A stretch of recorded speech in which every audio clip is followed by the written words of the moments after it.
Kasako Media, tunaangazia maisha, tunaandika kesho.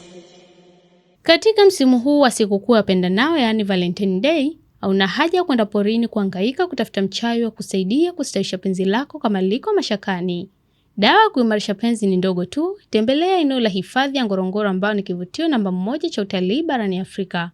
Ngorongoro utakutana na kivutio adhimu na akram ambacho ni mchanga unaohama, yani shifting sand, unaoaminika kwamba ndio sehemu pekee inayoweza kurejesha watu ambao penzi lao limelegalega. Mchanga unaohama ambao una umbo la nusu mwezi upo karibu na bonde la Olduvai ndani ya hifadhi ya Ngorongoro. Mchanga huu wenye rangi nyeusi umetokana na madini ya chuma, unatokana na majivu yaliyotokana na mlipuko wa volkano kutoka mlima Oldoinyo Lengai. Mchanga huu ambao husogea kwa kasi ya takriban mita 15 hadi 29 kwa mwaka, tuta lake lina urefu wa mita 5 na upana wa mita 100. Watu walioishi maeneo haya miaka mingi iliyopita walikuwa wakitumia mchanga huo ili kuweza kuunganisha upya mapenzi yao ama ndoa zilizotetereka. Husuluhishwa eneo hilo kwa watu kuomba na kutoa sadaka ya kutoa mikosi ama nuksi. Hata wagumba hutumia eneo hili kuomba kupata watoto kwa kutoa sadaka, ambapo watu huzitumbukiza katika mchanga huo na kuomba wanachokitaka. Inaaminika kwamba mchanga huu unaohama ni mahususi kwa kujenga mapenzi mapya kati ya wanandoa wawili, au kama una mpenzi wako na unataka mapenzi yenu yawe ya kufa na kuzikana, ukifika katika eneo hili na kugusa mchanga huu na kuomba, basi hamwezi kuachana na mwenza wako. Eneo hili limepita umaarufu mkubwa na wageni wengi wanaotembelea hifadhi ya Ngorongoro kulitembelea ili kuongeza nguvu ya mapenzi yao na kufanya waishi bila mikwaruzano. Karibu Shifting Sands. Katika Valentine hii, hutojutia kugusa mchanga huu na kulifanya penzi lako kwa imara.